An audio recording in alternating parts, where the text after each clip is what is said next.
tornado. You know, it was kind of when it passed where the H.E. Bailey and the I-44 split is. It was funny. I mean, this is video right here where it just started, and I'm sitting just southwest of Newcastle. And, you know, it started as a small one, but the whole base of that cloud is rotating. So, you know, we just knew this was a repeat of yesterday. And you can see it just cycle. But once it came down and it really started churning the ground, and it was kind of funny. It was like I went right over the top of Newcastle, and this is where I was shooting. I was right sitting dead center of the city, shooting back, and it goes through here and wipes out a whole bunch of group of homes here and everything. Of course, this ain't, I mean, this is big, but it hadn't got its full strength yet. But when it passed that H.E. Bailey and I-44 split, I was here before. I go, this is May 3rd all over again, because it passed the same spot. I remember David Payne sitting right over there and watching the May 3rd tornado go by, and me flying up 44, and I thought, not again. A lot of people are making that comparison to May 3rd and then today's tornado. How would you say they're alike or different? Well, this one probably, you know, I don't know until we get, but I don't think it was quite as big as May 3rd, but the problem with it was slow moving. And the slower it goes, the more damage it can do, because it sits there and just absolutely just churns up whatever it hits. And you can see that by evidence of the carnage. You look at it, I mean, the homes are just crumpled up. There's not pieces big enough, you know, no bigger than this table. They're just chewed up and they're left, and the slabs are clean. And that's just because it's moving so slow, and it's just sitting there, and it's just grinding away at these homes. And you see it grow. Now, as this grows out at the bottom here, that's all debris that is starting to be carried out around the tornado. So you can see, I mean, it's just amazing pictures from Bob Mills, Sky News 9, as this tornado. You can see the whole upper wall of the tornado turning, and then the bottom part there, and it just keeps growing. And as we go along, this is about a 3-minute clip. We don't have to watch all. We go all the way to the end here, but this is some of the best stuff here. This is where it's coming up. I can't remember. I think this may have been where it's getting pretty close to Santa Fe, Western Santa Fe, where we show all the cars that are just, basically it's a parking lot. I'm looking at Western. That shot you showed us down Santa Fe with the headlights coming out, it looked like gridlock. Right, it was. And it was just so many people trying to get to the schools and trying to get places. And this thing was coming right across them. Right, and so it just locked up the road. And of course, all the emergency, OHP, everybody, OHP was running up I-44. They were trying to get up Western and trying to get up Santa Fe to clear these people out of the way. But I mean, at that point, it was just jammed up. Nobody could move. And so once it crossed through there, and we saw that it was going to cross I-35. And then I had a shot of I-35, and it was the same thing. It was just gridlocked, you know. And you're thinking, you know, just come on and move, you know, because when it crosses, people are going to die. Right. I mean, we saw some cars there. I don't think anybody ever got out of. I mean, because they were so mangled. But once it crossed I-35, now the only thing that is a lot different, like I told you in my many reports before, once it crossed I-35, it narrowed quite a bit. So it narrowed, and it was just a very small path. There you can see I-35, right. Now that's on the east side. That's on the east side, and there's where it crossed. Of course, look at these cars. I mean, they're just... These are some of the cars you showed us. Right. They're just mangled and crushed, and you know, that's a concrete barrier right through there. Right. And I mean, it just took the concrete barrier right out. It did. And so then it ended up about a mile and a half, 2 miles east of Draper, and that's where it lifted. So that was the only good thing out of this whole thing, was that it could have stayed very wide and went on across here, and it could have made that little bit of left turn and went up by Tinker through Dale City. Yeah, it could have. You know, I-44 and sooner. Really close to Tinker. And but it stayed straight east, and then it dissipated. And luckily, straight east is pretty much wooded area and very sparsely. Well, good work. You gave folks a lot of warning today. Well, you know, we try. We try our best, and that's all you can do. Oklahoma. Election Day in L.A. is our episode titled today. Boston Red here on the 21st day of May 2013. Angelitos will go to the polls We first heard a recap, a pilot for a local TV station out in the Midwest city of Oklahoma City. He was in the air and he gave a description of the tornado there in Oklahoma City, or out on the outskirts of Oklahoma City. What we know right now, the depth toll is expected to go to 91. 2 schools were impacted there, and in his descriptions, if you listen to it, and the video that was from Channel 9 there in Oklahoma City, it was carnage all over the place. So we went to that story first, and we'll go to the LA election. But one side note before we get there, President Obama, incidentally, has declared that particular state a disaster area, opening up federal funds.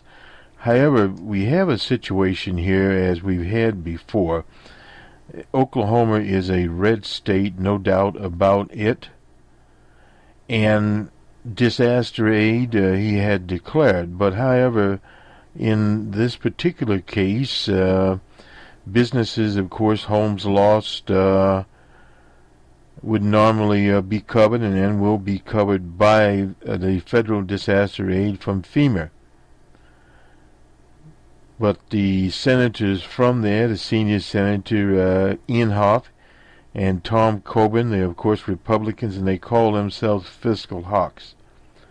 They repeatedly voted against funding for disaster aid for other parts of the country.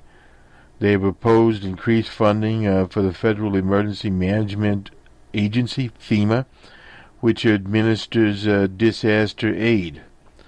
Last year, Inhofe and Coburn both backed a plan to slash disaster relief to victims of Hurricane Sandy, which impacted the East Coast, New Jersey in particular, and New York State very hard indeed. In a December release, Coburn complained that the Sandy relief bill contained wasteful spending.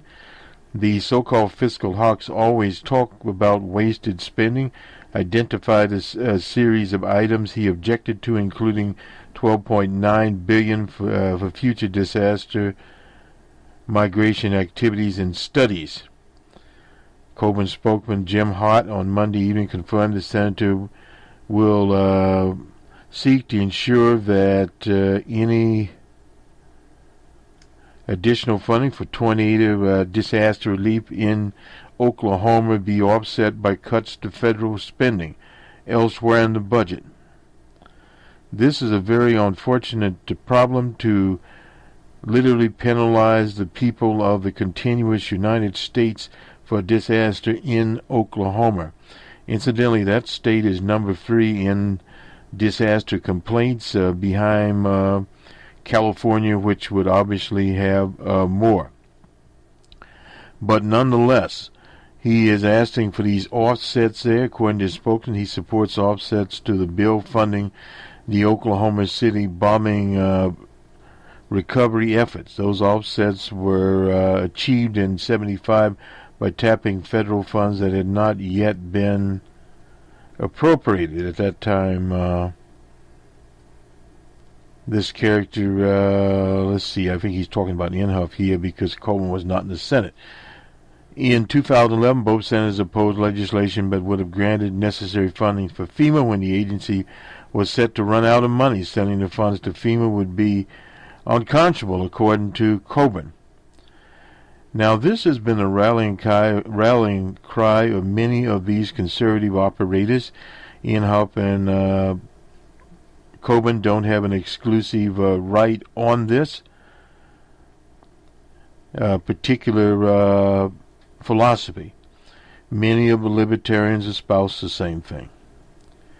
But these people, when it comes to the practical thing, in terms of a state, this time Oklahoma, before it was a state of New Jersey and New York, or it could be California, depending on the magnitude of the disaster, most states do not have the fiscal wherewithal, literally, to finance the disaster. And definitely Coburn's little red state does not have it. So this leaves us in a very tenuous position.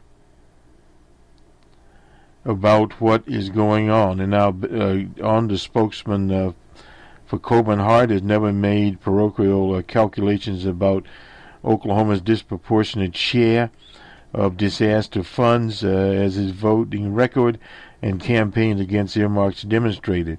Hart, that's the spokesman for Coburn, added that no apology for voting against disaster aid bills that are offered often poorly conceived and used to finance priorities that have little to do with disasters. Representative Inhofe couldn't be found.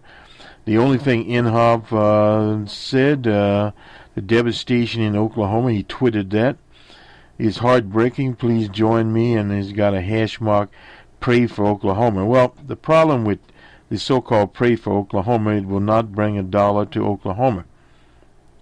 And old Coburn, let's see, my thoughts and prayers with those in Oklahoma affected by the tragic tornado outbreak.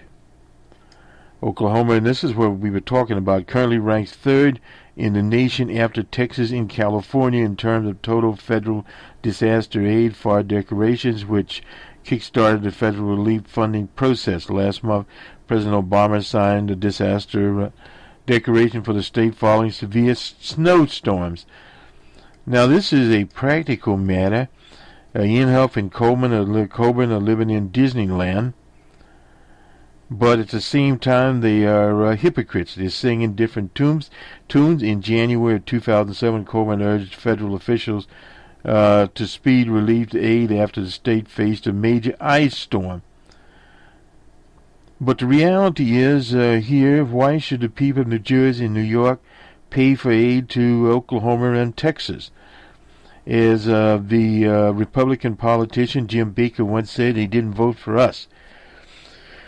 Now we get to the classic political situation here, and it is more coming in as we move on here, especially with this thing called global warming, which both Coburn and Inhofe deny. But whether they deny it or not, it is a reality. And FEMA will need billions of more dollars. There's no doubt about that.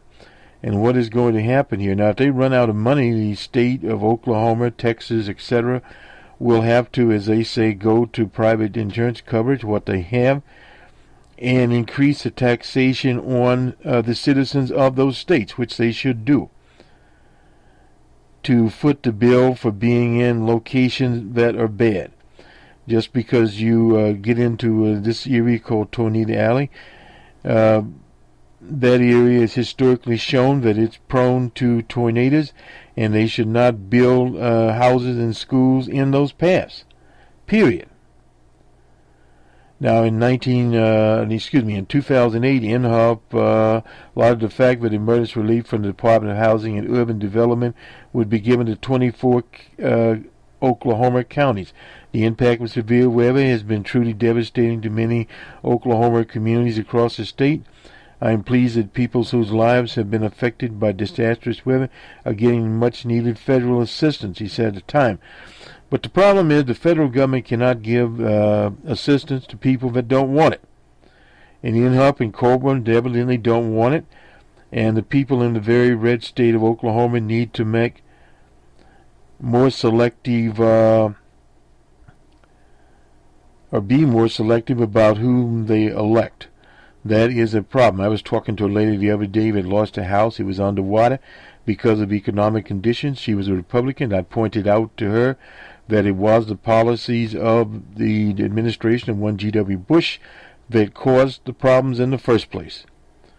She was evidently not believing of that, or she was totally in denial. It really didn't matter one way or the other. And also the Republicans talking down the economy has caused the impact now on employment. We go on to Los Angeles, where we wanted to go in the first place, and leave Coburn and Inhofe to the storm behind themselves. A massive election tomorrow in Los Angeles between Garcetti and Wendy Greuel. So there will be a outcome here. Los Angeles will either have its first woman mayor or its first Jewish mayor. Garcetti's mother is Jewish, and he was raised in Jewish faith because you get your Jewishness from your mother. So there we go. But setting this piece up, the latest USC Price LA Times poll shows